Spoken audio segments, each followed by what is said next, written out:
Hi guys, তোমরা কেমন আছো? আশা করি সবাই ভালো আছো, সুস্থ আছো। আজকে দেখো আমি চিকেনের একটা রেসিপি বানাবো, তাই তোমাদের সাথে শেয়ার করবো সেটা কিভাবে বানাই। তো আমি চিকেনটা কিন্তু আগে ভালো করে ধুয়ে নিয়েছিলাম, ধুয়ে জলটা ঝরিয়ে নিয়েছিলাম চিকেনের। তারপর কিন্তু আমি একটা বোলের মধ্যে রেখে দিয়েছি, আর রেখে দিয়ে তার মধ্যে কিন্তু আমি নুন দিয়েছি, হলুদ আর লঙ্কার গুঁড়ো, তার সাথে কিন্তু সাদা সর্ষের তেল দিয়ে দিয়েছি একটু, দিয়ে ভালো করে ম্যাগনেট করে আমি এটাকে রেখে দেবো। ভালো করে ম্যাগনেট করবো, করে আমি কিছুক্ষণের জন্য নর্মালেই রাখবো, কোনো ফ্রিজে কিন্তু ঢোকাবো না, এমনি নর্মালে রেখে দেবো। তোমরা চিকেন কীরকমভাবে করো অবশ্যই জানাবে। আমি কিন্তু চিকেন অনেক রকমভাবেই করি, যাই হোক আজকে এরকমভাবে করার একটা ইচ্ছে হলো, তাই আমি কিন্তু চিকেনটা এইভাবেই করছি আর কি। ম্যাগনেট করে আমি কিন্তু চিকেন ম্যাগনেট করে করি না, আর একটু অন্য রকমভাবেই করবো, মানে মশলাটাও অন্য রকমভাবে করবো, তোমাদের সাথে পুরোটাই শেয়ার করবো। আর তোমরা কীরকমভাবে চিকেন ভালো তৈরি করতে পারো অবশ্যই আমার সাথে শেয়ার করবে। তারপর দেখো আমি কিন্তু এখানে পেঁয়াজ, রসুন, আদা, টমেটো সব কিন্তু আগের থেকেই কেটে রেখে দিয়েছিলাম। তারপর আমি এখানে ফ্রাই প্যানের মধ্যে তেল গরম করে নিয়েছিলাম, সর্ষের তেল অল্প একটু গরম করে কিন্তু তার মধ্যে আমি পুরো মশলাগুলো সব দিয়ে দিয়েছি। আদা, রসুন, পেঁয়াজ, টমেটো, শুকনো লঙ্কা সব দিয়ে কিন্তু ভালোভাবে ওটাকে ভেজে নিয়েছিলাম, একটু ভেজে নিয়ে আর এটাকে কিন্তু আমি এখন মিক্সিতে দিয়ে দিচ্ছি। মিক্সি একটু ঠান্ডা হলে জাস্ট আমি কিন্তু মিক্সি করে নেবো এটা।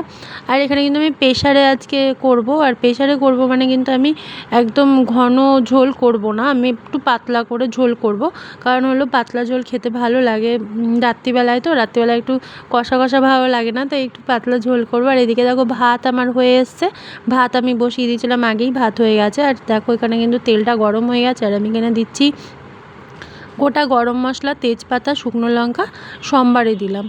এটা কিন্তু আমি অল্প তেল দিয়েছি আর কি, প্রেশার কুকারের মধ্যে অল্প করে তেল দিয়েছি, তেলটা গরম হয়ে গেছিলো, তারপরে আমি মশলাগুলো দিলাম। তারপরে কিন্তু আমার কিছু রসুন কেটে রেখেছিলাম, গোটা রসুন চিড়ে চিড়ে রেখে দিয়েছিলাম, ওগুলো জাস্ট সোমবারে দেবো, একটা রসুনের যে ফ্লেভারটা, কাঁচা রসুনের ফ্লেভারটা আসার জন্য, তার জন্য আমি এটা কিন্তু রসুনটা দিয়েছি। তোমরা চাইলে নাও দিতে পারো, কারণ হলো রসুন আমার কিন্তু মশলাতে ভাজা রয়েছে, ভাজা রসুন যেহেতু ভাজা হয়ে গেছিলো, ওটার থেকে স্মেলটা বেরিয়ে গেছিলো, যার জন্য করে কিন্তু আমি এখানে কাঁচা রসুনটা দিলাম যাতে স্মেলটা থাকে। আর তারপরে আমি দিয়ে দিলাম কিছু আলু কেটে রেখেছিলাম মাংসর জন্য, তো আলুগুলোও দিয়ে দিলাম। যেহেতু আমার চিকেনটা হলো গিয়ে ম্যাগনেট করে রেখেছি, তার জন্য কিন্তু চিকেনটা আগে দিলাম না, একটু আলুটা দিয়ে নাড়িয়ে চাড়িয়ে তারপরে কিন্তু আমি চিকেন দেবো। আর এখানে দেখো আমি যেই মশলাটা করেছিলাম ওটা কিন্তু বাটার পরে ঠিক এরকম হয়ে গেছিলো দেখতে, আর ওই মশলাটা কিন্তু আমি এখন দিয়ে দিলাম এখানে, আর দিয়ে কিন্তু ভালো করে আমি একটুখানি কষিয়ে নেবো। কষিয়ে নেওয়ার পরে তবে চিকেনটা দেবো, কষিয়ে নেওয়া খুব বেশি ভালোভাবে না, একটু জাস্ট কষিয়ে নেবো যাতে গন্ধ না থাকে। এমনিতেও আমি ভেজেই নিয়েছি মশলা, কোনো গন্ধ থাকবে না তার জন্য। আর এখানে দেখো আমি কিন্তু চিকেনটা দিয়ে ভালো করে নেড়ে চেড়ে দিয়ে জল দিয়ে একদম প্রেশারটাকে বন্ধ করে দেবো। আর এইটার থেকে একটুখানি মশলাটা জলটা দিয়ে দেবো, মশলা ধোয়া জলটা আর কি, অনেকটা মশলা যেহেতু লেগেছিলো, আর ওটা দিলে পরে বেশ স্বাদও হয়, তার জন্য করে দিয়ে দেবো। আর এইখানে দেখো আমার ভাত হয়ে গেছে, চিকেন হয়ে গেছে, আর আমরা রাত্রিবেলায় খেতে কী করেছি, এখানে দেখো একটা সবজি আছে নিরামিষ, আর এটা কিন্তু এগুলো কিন্তু আগের দিনের ছিল, এখানে মোচার তরকারি আর চিকেন। তা তোমাদের ভিডিওটা ভালো লাগলে অবশ্যই লাইক, কমেন্ট